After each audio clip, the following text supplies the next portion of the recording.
사랑하는 자들아, 영을 다 믿지 말고 오직 영들이 하나님께 속하였나 분별하라. 많은 거짓 선지자가 세상에 나왔습니다. 이로써 너희가 하나님의 영을 알지니 곧 예수 그리스도께서 육체로 오신 것을 시인하는 영마다 하나님께 속한 것이요 예수를 시인하지 아니하는 영마다 하나님께 속한 것이 아니니 이것이 곧 적그리스도의 영이니라. 오리라 한 말을 너희가 들었거니와 지금 벌써 세상에 있느니라. 자녀들아, 너희는 하나님께 속하였고 또 그들을 이기었나니 이는 너희 안에 계신 이가 세상에 있는 자보다 크심이라. 그들은 세상에 속한 거로 세상에 속한 말을 하며 세상이 그들의 말을 듣느니라. 우리는 하나님께 속하였으니 하나님을 아는 자는 우리의 말을 듣고 하나님께 속하지 아니한 자는 우리의 말을 듣지 아니하나니 진리의 영과 미혹의 영을 이로써 하느니라.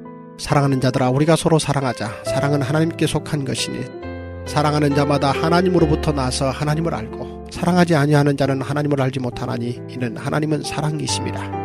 하나님의 사랑이 우리에게 이렇게 나타난 바 되었으니 하나님이 자기의 독생자를 세상에 보내심은 그로 말미암아 우리를 살리려 하심이라. 사랑은 여기 있으니 우리가 하나님을 사랑한 것이 아니요 하나님이 우리를 사랑하사 우리 죄를 속하기 위하여 화목제물로 그 아들을 보내셨습니다. 기도하겠습니다. 하나님, 오늘도 우리에게 말씀하여 주사 끊임없이 우리를 향해 사랑하라고 말씀하시고 사랑하지 않는 자들의 마음 가운데 있는 그 영들을 분별하라고 오늘도 우리에게 말씀을 하십니다. 하나님 아버지, 그렇습니다. 우리가 겉모습으로는 얼마든지 광명한 천사의 모습을 할 수 있지만 그러나 그 안에 있는 영이 성령인지 또 악령인지 우리가 분별을 하지 않으면 이 험한 세상 가운데서, 이 혼탁한 세상 가운데서 우리가 넘어질 수밖에 없고 미혹될 수밖에 없습니다. 하나님, 오늘도 이 말씀을 통하여서 미혹되지 아니하는 하나님의 말씀을 오늘도 듣고자 하오니 이 말씀을 통하여서 분별할 수 있는 눈을 허락하여 주시고 지혜를 허락하여 주시고 우리 안에 있는 영이 또 타인 안에 있는 영이 무엇인지 끝없이 분별하여 오직 주의 영을 우리 마음 가운데 품고 사모하는 우리가 될 수 있도록 역사하여 주시옵소서. 믿사오며 살아계신 예수님 이름 받들어 기도드립니다. 아멘. 제가 그 요한일서를 처음 시작할 때 이 서신서의 저자가 누구인지 아는 것이 굉장히 중요하다고 말씀을 드렸어요. 왜냐하면 당시에 이 요한이라는 이름이 굉장히 유대 사회에 흔했는데 지금 이 교회 안에 뭐 오늘날도 마찬가지입니다. 오늘날도 마찬가지지만 은혜를 부르시는 복음주의자가 있고 여전히 21세기 교회 안에도 율법주의자가 아직도 있어요. 행위로 구원받는다는 것을 말로는 이제 표현하지 않지만 삶으로 자기 생각으로 끊임없이 외치고 있는 사람들이 있단 말이죠. 그래서 정말 이 서신서를 율법주의자인 장로 요한이 썼는지 아니면 복음주의자인 사도 요한이 썼는지를 아는 것은 굉장히 중요합니다. 그러면 해석의 여지가 완전히 달라지거든요. 그런데 이제 오늘 우리는 이 서신서의 저자가 예수님께 배워서 복음을 가르쳤던 이 사도 요한이라고 확신을 한다는 거죠. 그러면 그렇게 볼 수 있는 유력한 증거가 도대체 뭔가? 대부분의 학자들이 이 서신서의 이 저작 시기를 AD 90년에서 95년 사이로 봅니다. 그렇다면 그 시기는 예수님의 제자들이 다 죽고 없는 시기예요. 왜냐하면 예수님의 직속 제자들이 있죠. 가룟 유다를 뺀 11명의 제자들, 예수님의 직속 제자들은 서기 70년 정도가 되면 다 순교를 합니다. 그런데 서기 70년 이후까지도 이 시기까지 유일하게 살아남아 있는 제자가 딱 한 명 있는데 그게 누구냐면 사도 요한이에요. 그래서 이 요한이 썼던 이 복음서의 저작 시기를 보면 요한복음이 가장 먼저 써진 작품이고 요한계시록이 가장 나중에 써진 작품이거든요. 그러면 요한서신은 그 중간쯤 95년에 이 저수를 기록했을 가능성이 이제 농후한 겁니다. 그래서 오늘 본문의 이제 내용을 보면 이게 이 사도 요한의 기록이라는 것을 확신할 수 있는 문체가 하나 있어요. 그게 뭐냐? 여러분 6절을 읽으시면서 뭘 느끼셨는지 잘 모르겠는데 사실 이 구절을 원어로 보면 이거 교만하다 싶을 정도로 굉장히 권위 있는 그 내용이에요. 이거 왜 그러냐면 대부분의 성경 말씀의 주제가 믿으라거든요. 그런데 성경 전체에서 믿지 말라는 게 주제인 성경은 요한 서신밖에 없을 거예요. 그러면 오늘 이 요한이 믿지 말라고 할 때 믿지 말라고 하는 사람이 누굽니까? 거짓 선지자들 믿지 말라는 거예요. 그러면 이제 중요한 건 뭐냐면 누가 거짓 선지자냐 이거 아닙니까? 거짓 선지자를 분별하는 방법이 뭐예요? 그런데 오늘 그것을 제시하는데 이게 놀라운 겁니다. 거짓 선지자를 분별하는 방법이 뭔가? 오늘 이 글을 쓴 저자는 딱 잘라서 이렇게 얘기해요. 우리말을 듣지 않는 사람. 그러니까 내가 지금 하는 말과 다른 말을 하는 사람은 적그리스도라는 거예요. 그러니까 지금 이 글을 쓰는 사람은 참과 거짓을 나누는 기준을 바깥에서 찾지 않아요. 누군가에게 의지하지 않아요. 그 기준이 누구한테 있냐? 그게 나라는 거예요. 내가 기준이기 때문에 나와 다른 입장이면 그건 이단이라는 거죠. 그런데 만약에 누군가가 내가 기준이야, 지금 내가 너희에게 해주는 말과 다른 말을 하면 그 이단이야, 여러분 이렇게 주장할 수 있는 사람이 있다고 하면 그 둘 중에 하나요. 정신병자거나 굉장한 권위를 가진 사람이에요. 굉장한 권위를. 그런데 이 1세기 교회가 이런 글이 써진 서신서를 당당히 정경 안에 포함을 했어요. 이 말 뜻은 뭐냐면 이 글을 쓴 사람의 엄청난 권위를 1세기 교회가 인정했다는 거예요.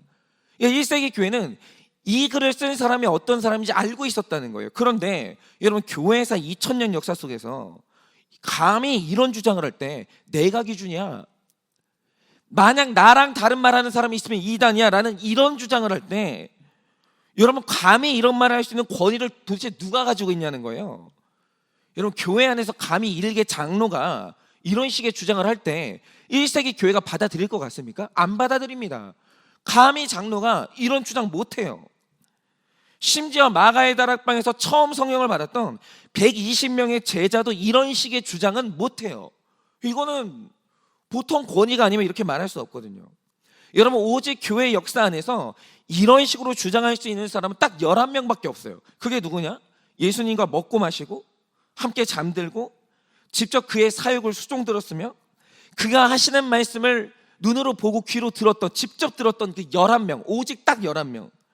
즉 사도들이 아니면 절대로 이런 식으로 주장 못합니다. 11명 중에 한 명인 거예요. 그런데 이게 11명 중에 AD 70년 이후로 살아있었던 사람은 사도 요한 한 사람밖에 없는 거예요. 그래서 당시 1세기 교회 성도들은 이 11명이 가진 아주 무겁고 독특한 권위를 인정했기 때문에 이들이 나와 다른 입장을 가진 사람이 이단이야, 내가 한 말 외에 다른 복음을 전하면 그 이단이야 라고 할 때 그것을 1세기 교인들이 굉장히 자연스럽게 수용을 했던 거예요. 그렇지, 저분들이 하시는 말씀이면 맞아 라고 수용을 한 거죠. 여러분 이게 뭐냐? 이게 바로 권위예요. 여러분 권위주의라는 것은 버려야 될 거지만 권위라는 것은 교회의 생명이에요. 이게 바로 질서를 지키는 굉장히 중요한 게 이 생명이거든요. 여러분 이 권위가 얼마나 중요한 거냐? 예를 들어서 1597년에 일본이 우리나라를 그때부터 침략을 시작했거든요. 이게 이제 정유재란인데 이때 이제 어떤 일이 있었냐면 정유재란을 일으키려고 할 때 일본 수군에서 제일 걸림돌이 하나 있었어요. 그게 누구냐면 이순신이었거든요. 그래서 이순신을 제거하고 이제 전쟁을 일으켜야 되는 거예요. 그래서 작전 하나를 짜는데 그게 뭐냐면 일본이 어느 시기에 부산 쪽으로 침략한다는 거짓 첩보를 흘려요, 일본이. 그래서 이 말을 들은 조선의 조정이 왕이 이순신에게 빨리 출정을 하라고 이제 명령을 내립니다. 그런데 수군이 움직이지 않아요. 왕이 명령을 하는데 움직이질 않는 거예요. 왜냐? 일본이 들어온다는 이 부산 지역은 잘못 들어가면 포위를 당해서 전멸당할 수 있는 지역이기 때문에 이순신이 안 된다고 한 거예요. 왕은 가라고 하는데 이순신은 안 된다는 거예요. 그럼 여기서 백성들이 왕과 이순신의 말 중에 누구 말을 들었을까요? 이순신 말 들었어요. 왜냐하면 이순신의 말이 권위가 어마어마했거든요. 그러니까 그가 지금까지 쌓아올린 성과와 믿음이 있었기 때문에 백성들이 이순신의 말에 엄청난 권위를 가졌어요. 그런데 이순신 말을 들었죠? 맞는 거예요. 그 말이 맞았어요. 그게 뭐냐? 권위예요. 권위자는 말을 더 이상 검증할 필요가 없는 거예요. 그래서 설교도 어떤 설교를 하느냐보다 누가 설교하냐가 훨씬 중요해요. 그래서 왕의 명령이 있어도 이순신이 아니라고 하면 아닌 거예요. 그게 뭐냐? 권위예요.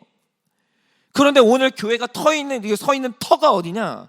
바로 이 11명의 사도들의 권위 위에 서 있는데 지금 사도들은 죽고 없잖아요. 그러면 이 교회의 사도들의 권위가 남아있을 수 있냐라고 하면 그게 바로 사도들이 오늘 남긴 이 말씀이에요. 여러분, 이 말씀이 오늘 교회를 움직이고 교회를 세우는 유일한 권위인 거예요. 여러분, 교회는 다수의 결정에 의해서 움직이는 민주주의가 아니에요. 누가 그럽니까? 여러분, 교회가 결정할 때 투표합니까? 매사에? 물론 투표할 때 있죠. 투표할 때 있는데, 교회가 뭔가를 판단하고 뭔가를 결정해서 움직일 때 가장 최종적인 권위는 뭐냐? 이게 성경이에요. 말씀이 지지하냐? 말씀이 지지하면 모두가 반대해도 교회는 가는 거예요. 여러분, 그 교회의 기준은 시청률이 높게 나오는 뉴스가 아니에요. 말씀하고 뉴스가 다르게 말하면 말씀대로 가는 거예요. 이제 좋은 예가 동성애죠. 세상에 아무리 동성애가 취향이라고 말해도 성경은 동성애를 죄라고 말하기 때문에 그 죄예요. 왜 그러냐? 이게 사도들의 권위 위에 있기 때문이에요. 여러분, 오직 교회를 움직이는 기준, 성도를 움직이는 기준은 말씀밖에 없는 거예요. 그래서 제가 계속해서 평신도 지도자를 길러내는데, 여러분, 평신도 지도자를 길러낼 때 제가 계속 강조하는 게 뭐냐면, 여러분들이 말씀 없으면 권위 없다. 여러분들이 말씀 위에 서 있지 않으면, 말씀으로 해석해주고 말씀으로 기도해 주지 않으면 절대로 권위가 안 나온다는 거예요. 그런데 우리가 말씀으로 충만한 집사, 말씀으로 충만한 장로 만나봤거든요. 권위가 있어요. 그래서 오늘 이 권위를 가지고 요한이 하는 말이 뭐냐? 너희가 영을 다 믿지 말고 세상에 있는 영들이 하나님께 속하였나 분별하라는 거예요. 왜냐하면 이 세상에는 성령도 있지만 악령도 있거든요. 여러분, 지금 우리가 말하고 행동하잖아요. 그런데 이렇게 생각하시면 돼요. 모든 사람의 말과 행동의 배후에는 영이 있어요. 단순히 사람의 생각과 철학으로만 하는 게 아니에요. 모든 사람의 말과 행동을 할 때 그것을 움직이는 배후에 영이 있다는 거예요. 둘 중에 하나예요. 이 세상에 돌아다니는 모든 사람은 성령 아니면 악령의 사람이에요. 분명합니다. 그런데 정말 황당한 게, 이제 악령에 의해서 움직이는 선지자도 있는데, 이게 이제 그럴 수밖에 없는 게, 여러분, 지금 신천지를 이끌고 있는 이만희의 경우에 이게 저희는 이제 계속 정보를 받아보거든요.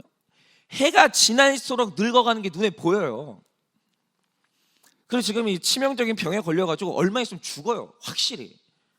근데 이제 문제는 뭐냐면, 이 신천지가 계속해서 이만희는 불사하고 죽지 않는 보혜사라고 이제 가리켰기 때문에 지금 여기 지도자들은 이만희가 죽은 다음에 이 교리를 어떻게 수정해야 될지 계속 고민 중에 있어요.